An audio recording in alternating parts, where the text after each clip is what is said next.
This is Gunda Ram Mohan Rao, lecturer in commerce. First BCom Semester 1 Business Organization and Management, వ్యాపార వ్యవస్థ మరియు నిర్వహణ. Topic బహుళజాతి సంస్థలు లాభాలు.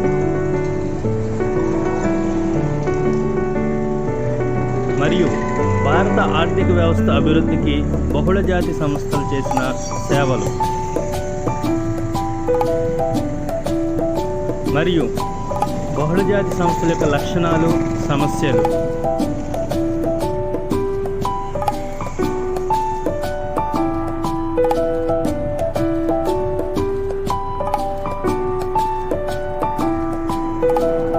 మరియు ప్రైవేట్ లిమిటెడ్ మరియు పబ్లిక్ లిమిటెడ్ కంపెనీల మధ్య భేదాలు.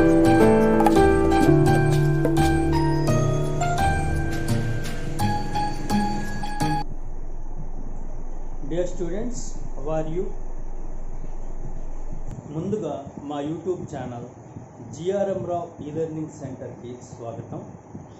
డియర్ స్టూడెంట్స్, ఈరోజు ఫస్ట్ బీకామ్ విద్యార్థులకి ఫస్ట్ సెమిస్టర్లో ఉన్న బిజినెస్ ఆర్గనైజేషన్ అండ్ మేనేజ్మెంట్ అనే సబ్జెక్ట్లోని ఒక టాపిక్తో మీ ముందు రావడం జరిగింది. ఆ టాపిక్ ఏంటంటే బహుళజాతి సంస్థలు. Okay students, business organisation and management ఈ సబ్జెక్ట్ని మనం తెలుగులో వ్యాపార వ్యవస్థ మరియు నిర్వహణ అని పిలుస్తాం. ఈ సబ్జెక్ట్లో మనం బహుళజాతి సంస్థలు అంటే ఏంటి, బహుళజాతి సంస్థలు వలన లాభాలు ఏంటి, ఇంకా బహుళజాతి సంస్థలు మరి భారతదేశ ఆర్థికాభివృద్ధికి చేసే సేవలేంటి, ఇంకా బహుళజాతి సంస్థల యొక్క లక్షణాలేంటి, సమస్యలేంటి, ఇంకా ప్రైవేట్ లిమిటెడ్ కంపెనీకి పబ్లిక్ లిమిటెడ్ కంపెనీకి మధ్య భేదాలు ఏంటి అనేటువంటి అంశాలను మనం ఈరోజు చర్చించుకోబోతున్నాం. ఓకే స్టూడెంట్స్, మరి క్లాస్ స్టార్ట్ చేద్దామా?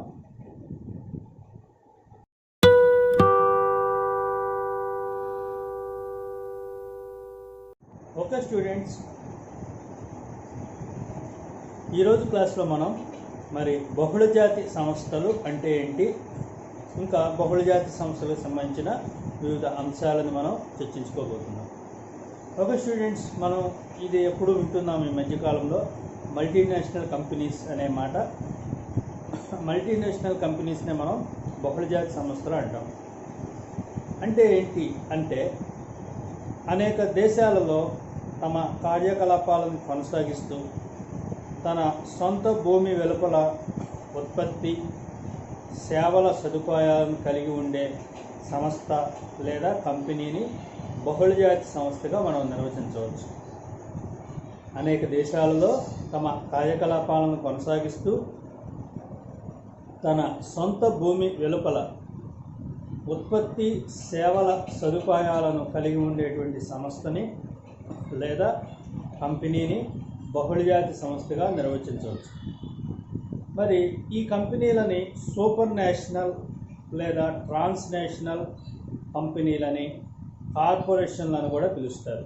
ఈ కంపెనీలని సూపర్ నేషనల్ లేదా ట్రాన్స్నేషనల్ కంపెనీలు, కార్పొరేషన్లను కూడా పిలుస్తారు.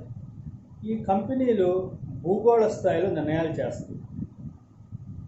అంటే కంపెనీలు తమ ఉనికినికి వెలుపల దేశాల్లో నిర్ణయాలు చేస్తాయని చెప్పవచ్చు అన్నమాట. ఈ కంపెనీలు భూగోళ స్థాయిలో నిర్ణయాలు చేస్తాయని అన్నాం. అంటే దాని అర్థం ఏంటంటే కంపెనీలు తమ ఉనికికి వెలుపల దేశాలలో నిర్ణయాలు చేస్తాయని అర్థం. మరి ఈ బహుళజాతి సంస్థల వల్ల వచ్చే లాభాలు ఏంటి అని పరిశీలిస్తే, మొట్టమొదటిది విదేశీ మూలధనం, రెండవది ఉన్నతమైన సునిశ్చితమైన సాంకేతిక పరిజ్ఞానం, మూడవది ఉద్యోగ అవకాశాలను కలగచేయడం, నాలుగవది విదేశీ మారకం, ఐదవది నిర్వహణలో విప్లవం, ఆరవది ఆరోగ్యవంతమైన పోటీ, ఏడవది దేశీయ సంస్థల వృద్ధి, ఎనిమిదవది జీవన ప్రమాణం, తొమ్మిదవది ప్రపంచ ఆర్థిక వ్యవస్థ. ఒక స్టూడెంట్స్, ఈ ఒక్కొక్క అంశాన్ని మనం పరిశీలిద్దాము. ఒకటి విదేశీ మూలధనం, లాభాల్లో మొట్టమొదటి విదేశీ మూలధనం. ఈ యొక్క బహుళజాతి సంస్థల వల్ల ఏంటంటే సత్వరమైనటువంటి శీఘ్రమైనటువంటి పారిశ్రామికీకరణకి అవసరమైన మూలధన కొరత వల్ల అభివృద్ధి చెందుతున్న దేశాలు ఉంటే అవి మరి చాలా బాధపడుతున్నాయని చెప్పచ్చు. ఈ దేశాల అభివృద్ధికి అవసరమైనటువంటి మూలధనాన్ని బహుళజాతి సంస్థలు అందజేస్తాయి. ఈ సంస్థలకి విదేశీ ప్రత్యక్ష విదేశీ పెట్టుబడులు కూడా సమకూర్చడం అనేది జరుగుతుంది. ఒక స్టూడెంట్స్ మరి రెండవది ఉన్నతమైన సునిశ్చితమైన సాంకేతిక పరిజ్ఞానం. అంటే అభివృద్ధి చెందుతున్న దేశాలు సాంకేతిక పరిజ్ఞానం విషయంలో వెనుకబడి ఉంటున్నాయి. మరి పరిశోధన ఇంకా అభివృద్ధి కార్యక్రమాలకు అవసరమైనటువంటి వనరులు ఆ దేశాలకి ఉండట్లేదు. అందువల్ల బహుళజాతి సంస్థలు ఉన్నాయనుకోండి, ఉన్నత సాంకేతిక పరిజ్ఞానాన్ని ఆ దేశాలకు బదిలీ చేసే సాధనంగా ఉపయోగపడటం అనేది జరుగుతుంది. ఒక స్టూడెంట్స్ ఇది రెండవ ప్రయోజనంగా చెప్పచ్చు. మరి మూడవ ప్రయోజనం ఏంటంటే ఉద్యోగ అవకాశాలను కలుగచేయటం. ఇది ఇంకా చాలా ప్రధానమైనది. చాలా రాష్ట్రాలు మరి మల్టీనేషనల్ కంపెనీలు ప్రోత్సహించడంలో ఉద్దేశం ముఖ్యంగా ఉద్యోగ అవకాశాలని ఆ రాష్ట్రంలో ఉన్న ప్రజలకి చదువుకున్న వాళ్ళకి కల్పించడం అని చెప్పేసి మనం ఖచ్చితంగా చెప్పచ్చు. మరి ఆతిథ్య దేశాలలో ఈ సంస్థలు పెద్ద ఎత్తున ఉద్యోగ అవకాశాలను కలగజేస్తుంటాయి. ఏ దేశాల్లో ఇవి మల్టీనేషనల్ కంపెనీలు ఎస్టాబ్లిష్మెంట్ జరుగుతుందో ఆ దేశాల్లో పెద్ద ఎత్తున ఉద్యోగ అవకాశాలు అనేవి కలగజేయడం జరుగుతుంది. మేనేజర్లకు కానీ సాంకేతిక నిపుణులకు కానీ గుమస్తాలకు కానీ ఆకర్షణీయమైన జీతాలు కూడా చెల్లిస్తాయి. వారికి మంచి వ్యాపార అవకాశాలను కూడా కలగజేయడం జరుగుతుంది. ఓకే స్టూడెంట్స్, మరి నాలుగవది ఏంటంటే విదేశీ మారకం. నాలుగవ ప్రయోజనం విదేశీ మారకం. ఆతిథ్య దేశాలు అంటే పొరుగు దేశాలు వాటి ఎగుమతులను అభివృద్ధి చేసుకోవడానికి, దిగుమతులపై ఆధారపడటాన్ని తగ్గించుకోవడానికి బహుళజాతి సంస్థలు సహాయపడుతుంటాయి. ఆ దేశంలోనే వస్తూత్పత్తి జరిగితే దిగుమతి చేసుకునే అవసరం ఉండదు. ఇంకా పైగా ఎగుమతులు కూడా చేయొచ్చు. ఇంకా చెల్లింపులు మిగులు స్థితిని ఓకే స్టూడెంట్స్, మరి వాటి ఇతర కార్యకలాపాల మద్దతు కోసం ఇంకా బహుళజాతి సంస్థ దేశీయ సప్లయర్లని అంటే డొమెస్టిక్ సప్లయర్స్ని, సహాయక యూనిట్లని అంటే యాన్సిలరీ యూనిట్స్ని కూడా ప్రోత్సహిస్తుంది. ఇంకా వాటి అభివృద్ధికి సహాయం కూడా చేస్తుంది. నెక్స్ట్ ఎనిమిదవ ప్రయోజనం జీవన ప్రమాణం. స్టూడెంట్స్, మేలైన వస్తు సేవలని అందచేస్తూ బహుళజాతి సంస్థ ఆతిథ్య దేశాలు అంటే పొరుగు దేశాల్లోని ప్రజల జీవన ప్రమాణాన్ని కూడా బాగుపరుస్తుంది. ఒక స్టూడెంట్స్ ఇంకా ప్రపంచ ఆర్థిక వ్యవస్థ. ఇంకొక ప్రయోజనం ఏంటంటే ప్రపంచ ఆర్థిక వ్యవస్థ జాతీయ కానీ అంటే ఆ దేశానికి సంబంధించి కానీ లేదా దేశీయ ఆర్థిక వ్యవస్థలను ఏకీకృతం చేస్తుంది. ప్రపంచ ఆర్థిక వ్యవస్థగా రూపొందించడానికి బహుళజాతి సంస్థలు సహాయపడుతున్నాయి. ఇంకా ఏం చేస్తున్నాయంటే అంతర్జాతీయ వర్తకం ద్వారా అంతర్జాతీయ సహోదర భావాన్ని కూడా, సాంస్కృతిక మార్పిడిని కూడా ఈ సంస్థలు ప్రోత్సహిస్తున్నాయని చెప్పచ్చు. స్టూడెంట్స్, 10వ ప్రయోజనం ఏంటంటే ప్రపంచవ్యాప్తంగా ఉత్పత్తి కారకాల యొక్క వ్యయాన్ని సమానీకృతం చేయడానికి కూడా కృషి చేయడం జరుగుతుంది. సో ఇవన్నీ కూడా బహుళజాతి సంస్థల వల్ల కలిగే వివిధ రకాల ప్రయోజనాలు. మరి భారత ఆర్థిక వ్యవస్థ అభివృద్ధికి బహుళజాతి సంస్థలు చేసే సేవలు ఏంటి అనేది మన తర్వాత టాపిక్. ఓకే స్టూడెంట్స్, ఈ టాపిక్ని కూడా మనం చర్చించుకుందాం. దానికన్నా ముందు బహుళజాతి సంస్థలు అంటే వీటిని ఇంగ్లీష్లో మల్టీనేషనల్ కంపెనీస్ అంటాం. అంటే ఏంటనేది మళ్ళీ ఒకసారి పరిశీలించి అప్పుడు భారత ఆర్థిక వ్యవస్థ అభివృద్ధికి బహుళజాతి సంస్థలు చేసే సేవల గురించి తెలుసుకుందాం. ఓకే స్టూడెంట్స్, అనేక దేశాలలో తమ కార్యకలాపాలను కొనసాగిస్తూ తన సొంత భూమి వెలుపల ఉత్పత్తి సేవల సదుపాయాలను కలిగి ఉండేటువంటి సంస్థ లేదా కంపెనీని బహుళజాతి సంస్థగా నిర్వచించవచ్చు. ఇంకా ఆ కంపెనీలని సూపర్ నేషనల్ లేదా ట్రాన్స్నేషనల్ కంపెనీలని, కార్పొరేషన్లను కూడా పిలుస్తారు.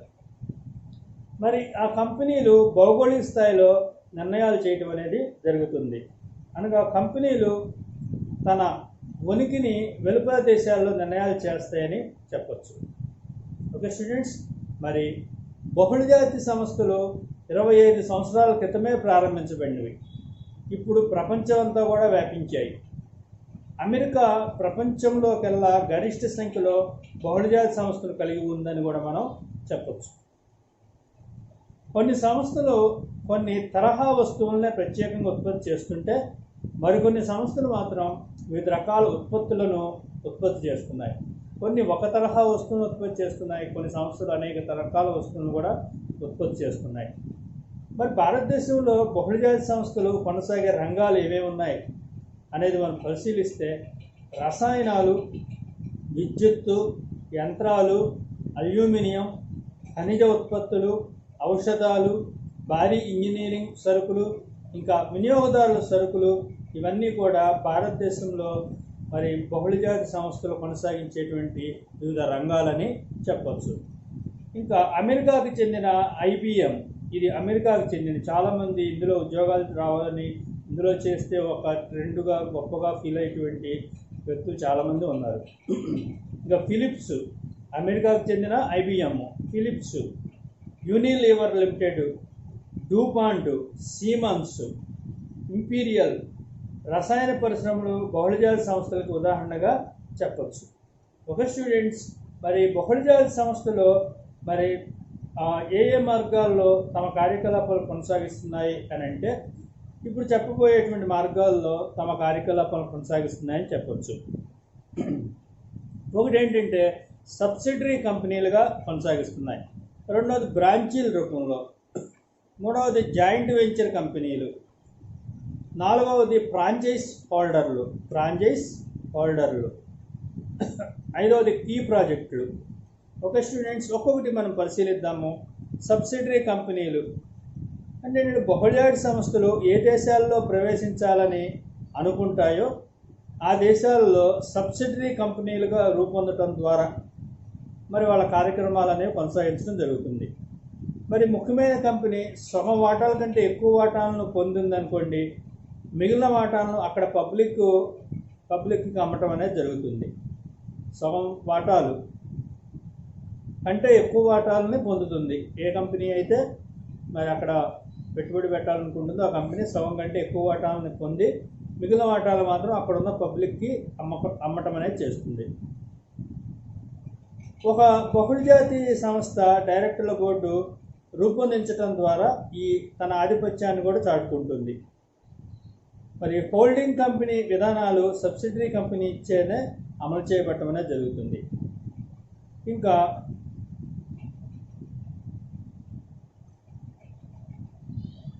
బహుళజాతి సంస్థలు మరి వివిధ దేశాలలో సబ్సిడరీ కంపెనీలను కూడా ప్రారంభించి వాటిని తమ నియంత్రణలో ఉంచుకోవడం అనేది జరుగుతుంది. ఈ పద్ధతి ప్రపంచమంతా వ్యాపార ఆసక్తులను విస్తరింప చేయడానికి ఫలవంతమైన పద్ధతి అని చెప్పచ్చు. ఒక స్టూడెంట్స్ ఇప్పుడు సబ్సిడరీ కంపెనీ గురించి తెలిసింది. ఒక మాట చెప్పాలంటే ఏ కంపెనీ అయితే కంపెనీలో సగం కంటే ఎక్కువ వాటాలు కలిగి ఉంటుందో అది హోల్డింగ్ కంపెనీ, అక్కడ ఆ వాటాలు కలిగి ఉన్నటువంటి కంపెనీ అనుబంధంగా ఉన్న కంపెనీ సబ్సిడరీ కంపెనీ అని చెప్పచ్చు. మరి రెండోది బ్రాంచీలు. ఇంకా బహుళజాతి సంస్థలు తమ వ్యాపార ఆసక్తులను విస్తరింప చేయడానికి వివిధ దేశాలలో తమ శాఖలను ప్రారంభించడం అనేది చేస్తుంది. బ్రాంచీలను స్థాపించి మరి వ్యాపార కార్యకలాపాలను నిర్వహించడం అనేది చేస్తుంది. ఈ బ్రాంచీలన్నీ కూడా హెడ్ ఆఫీస్ ఆదేశాల కింద పనిచేయడం జరుగుతుంది. బ్రాంచీలన్నీ హెడ్ ఆఫీస్చే ఇవ్వబడినటువంటి మార్గదర్శక సూత్రాలని అనుసరించడం చేస్తాయి. మరి బ్రాంచ్ ఏం చేస్తుందంటే తన స్థాయిలో విధానాన్ని రూపొందించి అమలు చేయడానికి హెడ్ ఆఫీస్ నిర్ణయాలకే కట్టుబడి ఉంటాయి. ఇంకా భారతదేశంలో ఒక బ్రాంచీ యొక్క హెడ్ ఆఫీసు వేరే దేశంలో ఉందనుకోండి, ఆ బ్రాంచీని విదేశీ బ్రాంచీ అని చెప్పేసి అంటారు. మరి ఆపరేషన్లు బ్రాంచీల ద్వారా ప్రారంభించడం అనేది బహుళజాతి సంస్థలు అనుసరించే మరి సులభమైన పద్ధతిగా చెప్పచ్చు. ఆపరేషన్స్ అన్నీ కూడా బ్రాంచీల ద్వారా ప్రారంభించడం అనేది బహుళజాతి సంస్థలు అనుసరించేటువంటి ఒక సులభమైన పద్ధతిగా చెప్పచ్చు.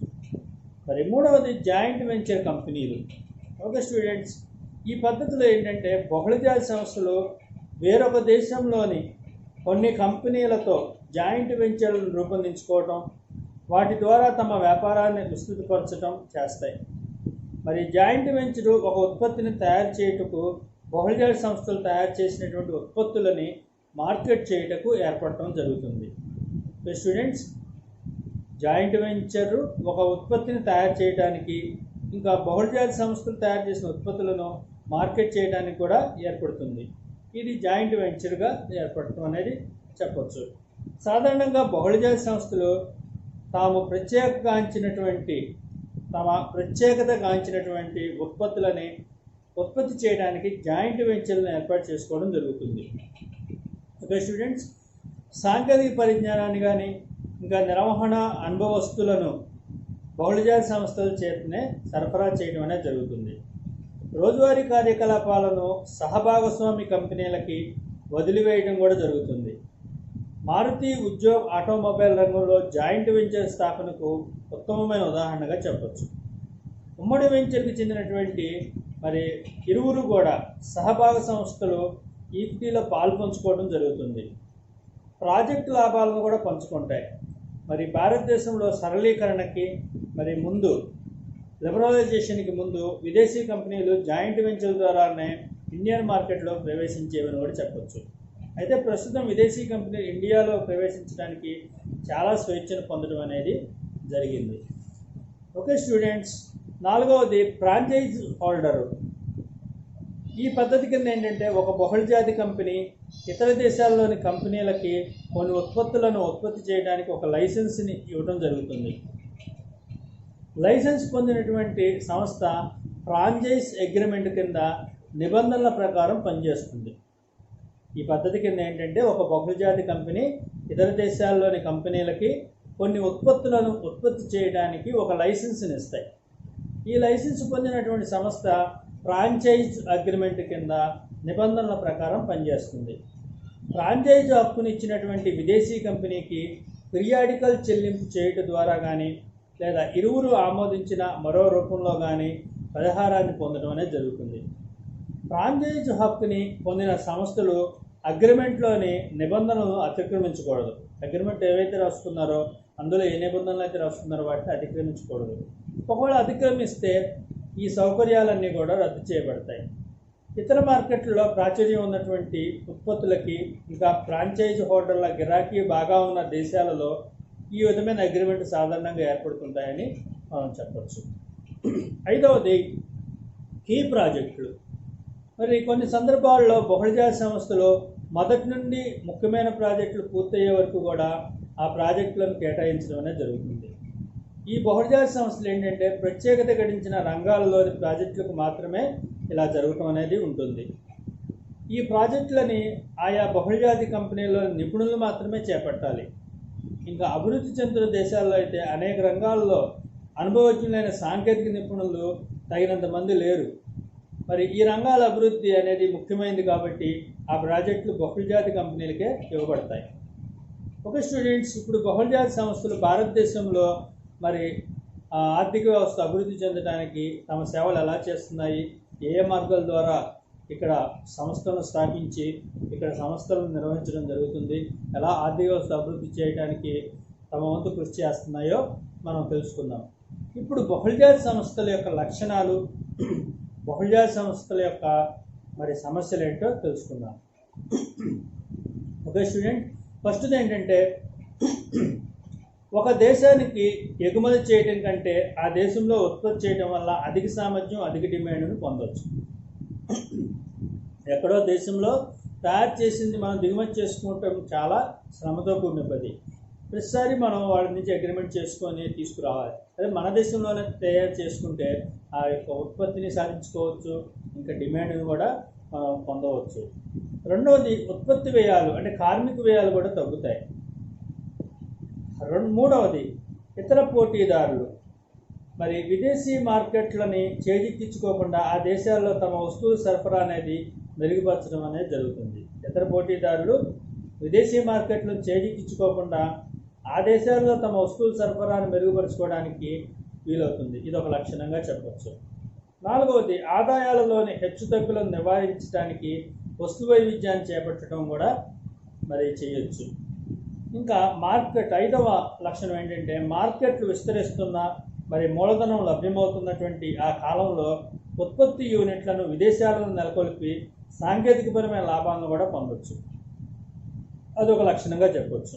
ఆరవ లక్షణం ఏంటంటే పీటర్ డ్రక్కర్ అన్న ఆయన మాటల్లో కొన్ని అంశాలు చెప్పడం జరిగింది. పీటర్ డ్రక్కర్ మాటల్లో చెప్పాలంటే బహుళజాతీయ సంస్థలు విస్తరిస్తున్నటువంటి ప్రపంచ వర్తకం అనేది నాణానికి రెండు వైపులు లాంటిది. అంటే బహుళజాతీయ సంస్థలు అభివృద్ధి చెందిన కాలంలోనే అంతర్జాతీయ వర్తకం కూడా అభివృద్ధి చెందడం మనం గమనించవచ్చు. ఇంకా బహుళజాతీయ సంస్థలని మూలధనం, సాంకేతిక పరిజ్ఞానం, ఉద్యోగావకాశాల పంపిణీ కోసం ఒక సాధనంగా పరిగణించవచ్చు. మరి ఇప్పుడు చెప్పినవన్నీ కూడా బహుళజాతి సంస్థల యొక్క లక్షణాలుగా మనం చెప్పవచ్చు. ఇప్పుడు మనం బహుళజాతి సంస్థలో ఉన్న సమస్యలు ఏంటి అనేది మనం పరిశీలిద్దాం.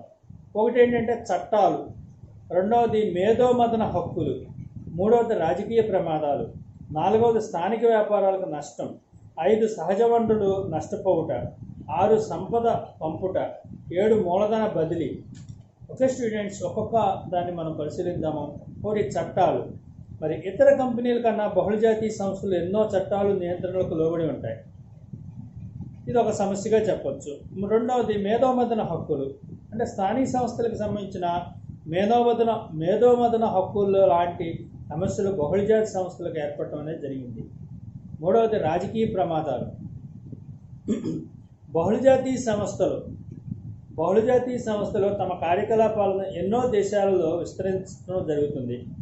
ఫలితంగా ఆ పొరుగు దేశాల యొక్క ఆతిథ్య దేశాల యొక్క ఆర్థిక మరియు రాజకీయ సార్వభౌమత్వం దెబ్బతినే ప్రమాదం కూడా ఉంది. ఇంకా నాలుగవది స్థానిక వ్యాపారాలకు నష్టం. ఇంకా బహుళజాతీయ సంస్థల ఉత్పత్తులు దేశంలోని స్థానిక కంపెనీల వస్తువులని దెబ్బతీయడం అనేది జరుగుతుంది.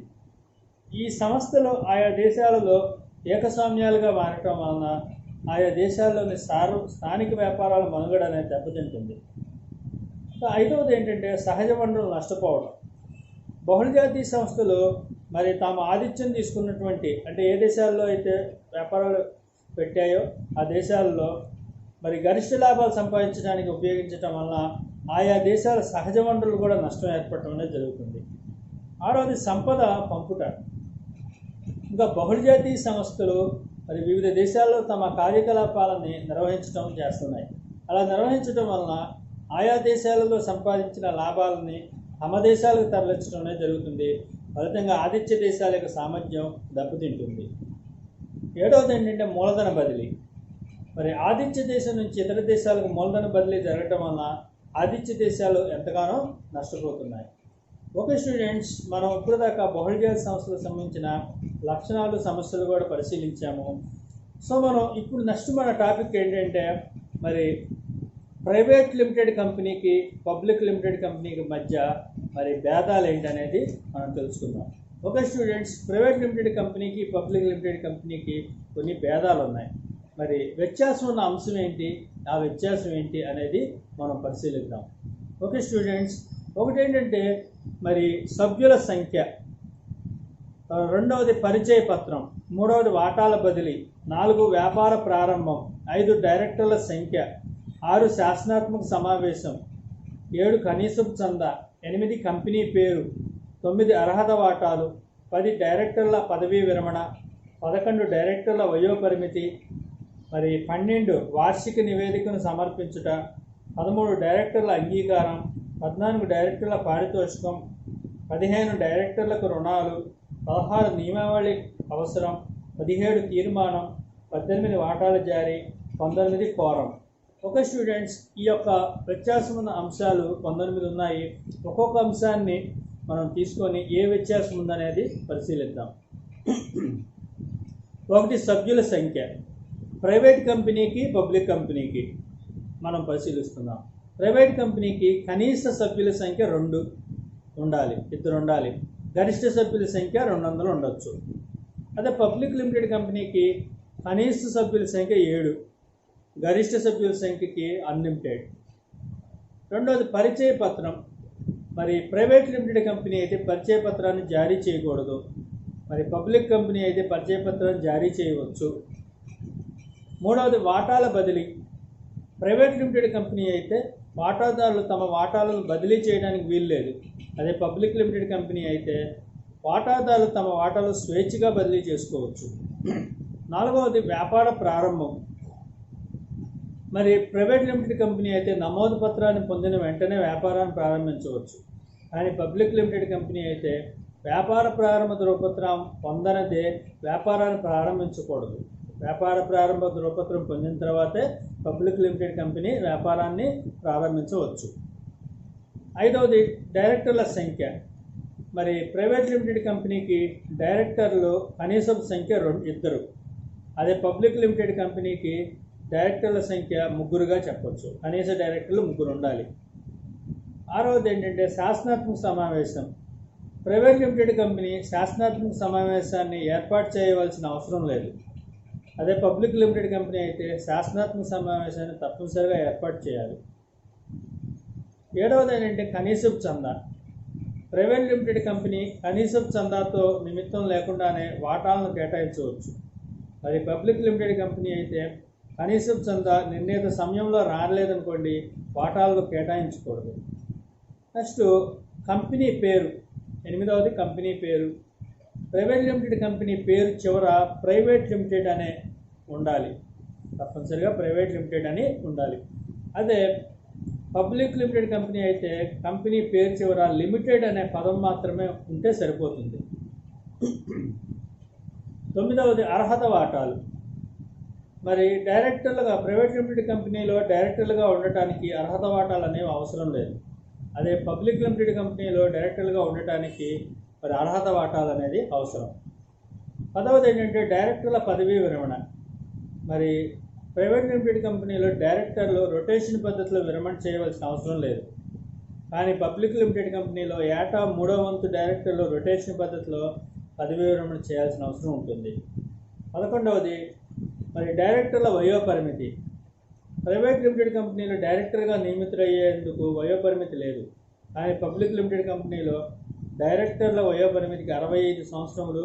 ఆ వయసు మించిందనుకోండి కేంద్ర ప్రభుత్వం అనుమతి అనేది అవసరం అవుతుంది. నెక్స్ట్ 12వది వ్యత్యాసమైన అంశాల్లో 12వది వార్షిక నివేదికను సమర్పించడం. ప్రైవేట్ లిమిటెడ్ కంపెనీ విషయంలో అయితే రిజిస్ట్రార్కు అందజేసే వార్షిక నివేదికతో పాటు ఆస్తి అప్పుల పట్టిని కూడా జతపరిస్తే సరిపోతుంది. లాభ నష్టాల ఖాతాను జతపరచాల్సిన అవసరం లేదు.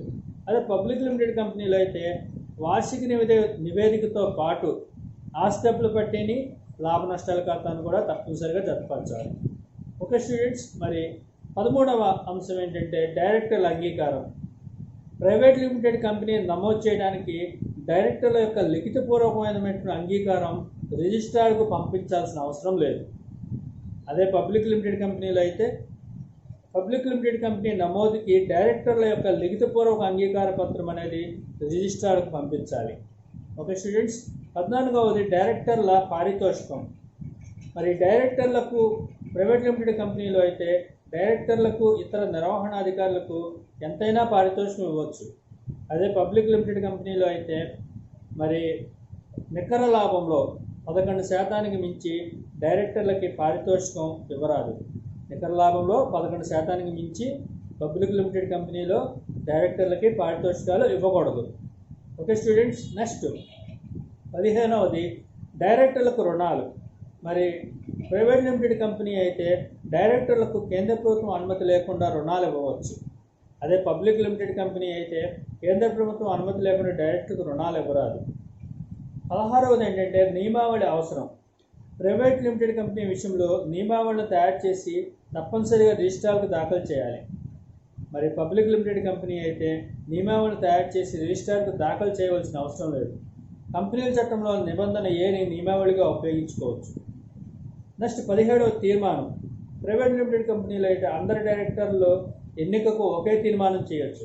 అదే పబ్లిక్ లిమిటెడ్ కంపెనీలో అయితే ప్రతి డైరెక్టర్ కూడా ఎన్నికకు ప్రత్యేకంగా ఒక తీర్మానాన్ని చేయాలి. నెక్స్ట్ 18వది వాటాల జారీ. ప్రైవేట్ లిమిటెడ్ కంపెనీలో అయితే ఈక్విటీ వాటాలను, ఆధిక్య వాటాలను, విలంబిత వాటాలను జారీ చేయొచ్చు. అదే పబ్లిక్ లిమిటెడ్ కంపెనీలో అయితే ఈక్విటీ వాటాలను, ఆధిక్య వాటాలను మాత్రమే జారీ చేయాలి. విలంబిత వాటాలను పబ్లిక్ లిమిటెడ్ కంపెనీ జారీ చేయకూడదు. 19వది కోరం. ప్రైవేట్ లిమిటెడ్ కంపెనీలో కోరం 2 ఉండాలి. పబ్లిక్ లిమిటెడ్ కంపెనీలో అయితే కోరం 5 ఉండాలి. ఓకే స్టూడెంట్స్, ఈరోజు క్లాస్లో మనం బహుళజాతి కంపెనీల గురించి, ఇంకా ప్రైవేట్ లిమిటెడ్ కంపెనీకి పబ్లిక్ లిమిటెడ్ కంపెనీకి ఉన్న వ్యత్యాసాల గురించి మరి మనం పరిశీలించాము. తదుపరి క్లాస్లో తదుపరి టాపిక్తో మీ ముందుకు రావడం జరుగుతుంది. Thank you very much.